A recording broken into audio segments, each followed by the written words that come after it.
Welcome back to my Valerie Stewart portrait video series. In this segment, we're going to cover nose, mouth, teeth, and eyes. I hope that teaching you something about these detail areas of the face gives you added confidence when you go to create your own portraits. Enjoy!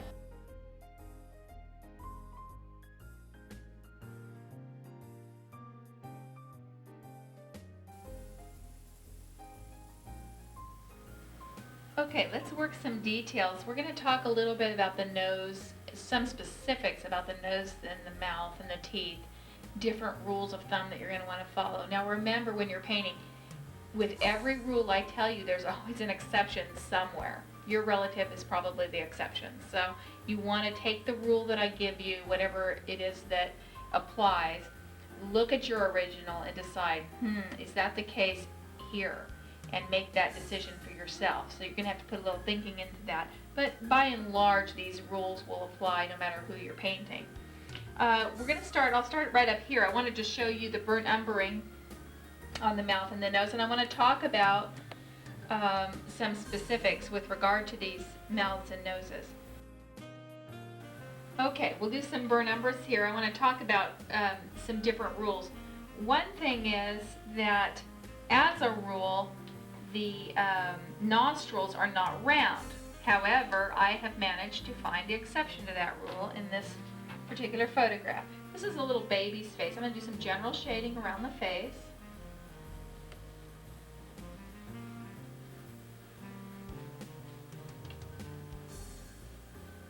Just to work with burnt umbers on this. Now, there's a couple of things that you want to bear in mind.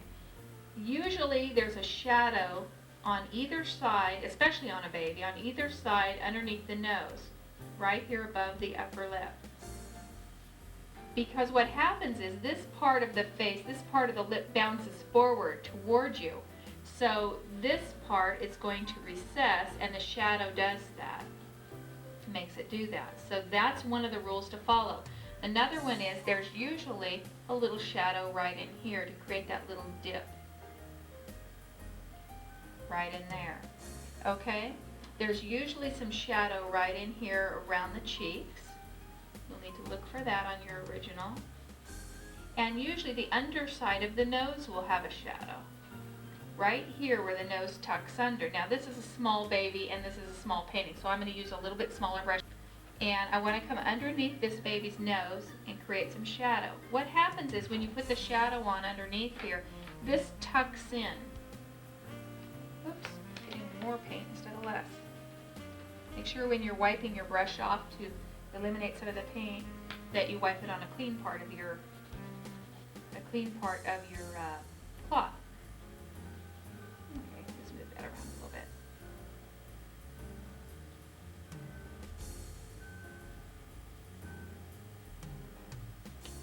With a baby's nose, there's usually a shadow that comes across the top, but it's a very delicate shadow right there. Babies don't have a heavy bridge of the nose. They have hardly any bridge at all. There's not much dark right here next to the eyes. We'll be talking about that a little bit more later, but they have this little bulby nose. So what you're going to do is put those shadows in there. Okay. And then with regard to the lips, you'll notice that I outlined inside the mouth, but I didn't outline the outside of the lips. The way that you create the lips is by taking your small brush. This one happens to be a number 3. And I'm going to come right in here and just put shadow on the lips. Wherever they're darker, I'm going to darken them a little bit. This will create my lips. If you put a line around the outside of the lips, your baby's going to look like she's wearing lip liner.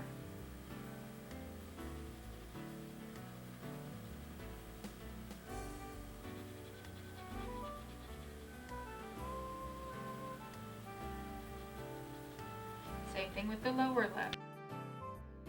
The lip has a little bit of a shadow right in here, but the bulk of the shadow on the lower lip is going to be on the underside of the lip. This tucks the bottom side of the lip in, and it pulls the center of the lip forward, so you see your highlight. Now you start getting shape.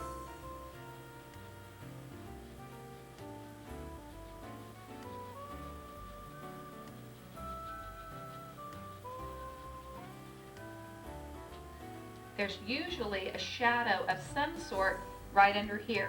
This is actually under the lip on the face. And what happens is, when this tucks in, it gets a shadow. And as it rounds out on the chin, it'll get a highlight. It'll start lightening up. So there's a shadow right in here. I hope I'm not getting my hand in the way. I always hold my brush directly straight to my canvas, so it's a little hard for me. Kind of like learning a new way to paint here, but I'll do my best to keep it out of the way so that you can see. Okay. Just take a dry brush and soften the edges of that. Now the inside of the mouth is going to be dark because it's an opening and it's heavily shaded. So you get a lot of shadow in here, and that helps to define the inside of the mouth. There is a tongue in there, but you don't see very much of it. You'll see it'll get a little lighter as it comes toward the front of the mouth, but you don't see it as a tongue. You see it as a dark space. I'm just going to take this dark color.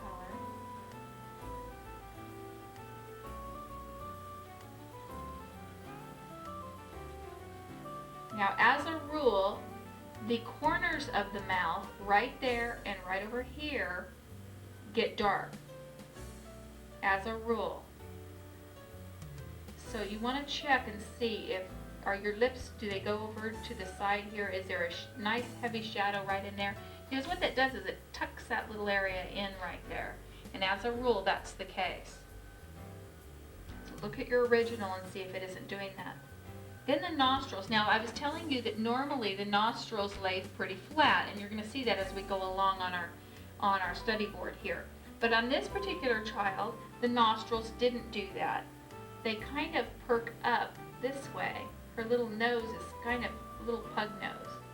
So you get a little more of a roundness to that nostril. She would be the exception rather than the rule. We tend to want to paint noses, especially when we first start, when you're doing a nose, you tend to want to do this kind of a nostril on everybody, because in your mind, from being a child and from the time you've drawn, you've realized that nostrils are round. Well, the only time they're round is if you're looking up the person's nose, or in this baby's case, if they've got a little pug nose. So be really mindful of that you don't make a round nostril where actually there should be just a flat darkness there. Okay. I'm going to put a little more color on this upper lip because it seems to be a little light.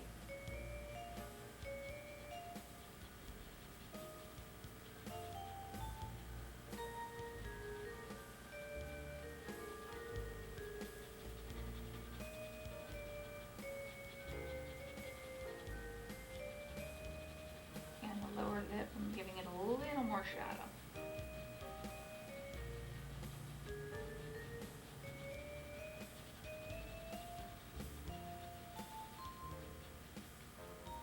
We have a shadow here. And then she has a little extra chin. She's got like a double chin right here. So I'll indicate her double chin. And then indicate the shape of the face.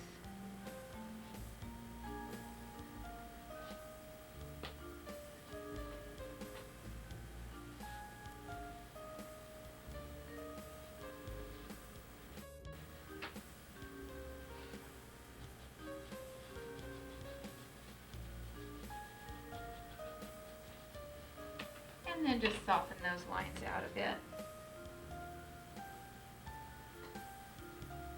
Remember, when we do a wrinkle or a crease in the skin, we don't want to leave it too hard, we want it soft. Okay, so let's review. When you're painting the nose, the bottom of the nose is usually has a shadow right under here. There's usually a little bit of a shadow that goes across the top, especially on an infant, right there. The infants don't have too much of a bridge, and we'll talk more about that later. There's usually a nice little shadow right in here to create the dip in the upper lip. There's a subtle shadow, as a rule, on either side of that. So you need to look at your original for that. The corners of the mouth are usually very dark, and then the inside of the mouth would also be very dark unless the mouth is open real wide, and we'll be seeing that in just a moment. There's usually a shadow underneath the lip, which helps to define the shape of the lips, and you don't outline your lips at all when you're doing your burn umbering. The only outline you would have is if there's a heavy shadow somewhere around that lip, okay? So those are all things that you need to really bear in mind when you're doing a burn umbering on a nose and a mouth.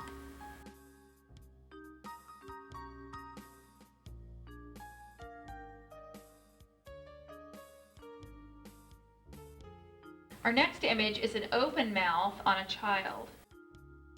We're going to put the pretty color over the lips, give them some flesh, some nice color. Actually, I found that children have the brightest lips, even brighter than adults usually. And this lip here, pretty color.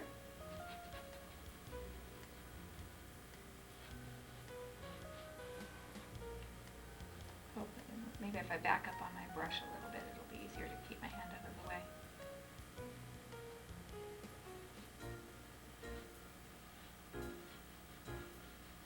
Okay. This particular mouth, her tongue shows. She's got her mouth open. I don't know what she's hollering or something.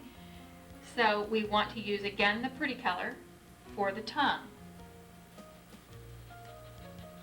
Scrub it on there lightly. You're just tinting your canvas with the color.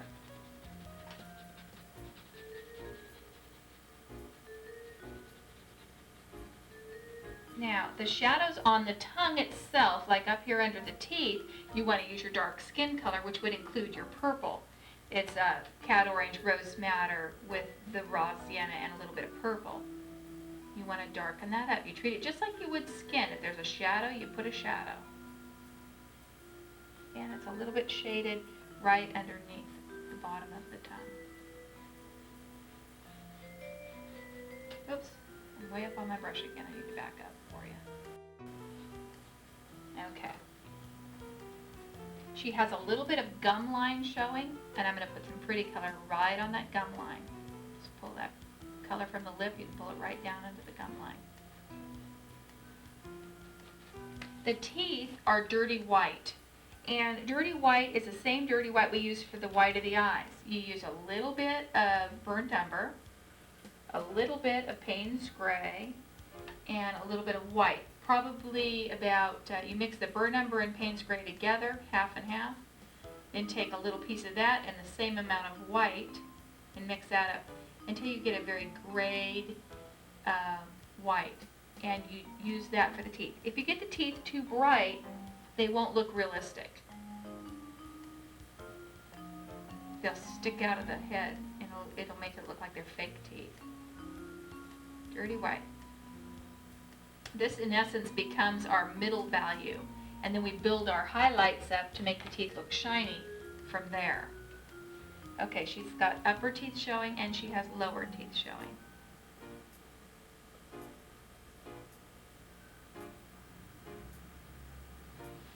Like that.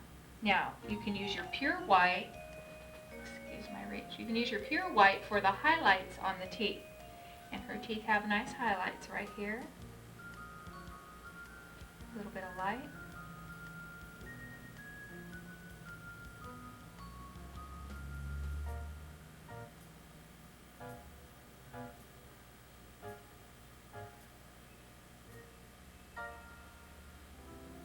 And the highlight really is the indicator of what color the teeth are. In other words, the color that you put, the dirty white you put on there, just puts shadow in. This color indicates that the teeth are actually very nice, light teeth. May have to brighten these up just a pinch more. Okay, drop that one down a little bit too much. So I'm going to take my brush with the tongue color on it, and I'm going to push that color right back up into itself. I don't want to pull that white down into my dark area. Okay, the dark inside of the mouth is burnt umber, And you may add a little bit of your dioxazine purple to that. I would. It just helps keep the burr number a little cleaner. And she's nice and dark all back in here. Anytime you go back into the mouth, you get lots of shadow.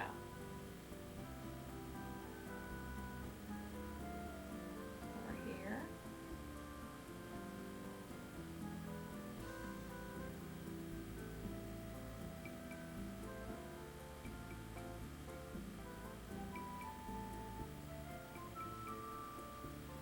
And then there's a shadow between the gum line and the lip line. So I'm going to put that in here very gently. Try not to get it too dark or too big. Just create the space between the two. Like that. And let's kind of define the gum line. Pull the little points down in between the teeth. We'll talk a little bit more about gum in a minute.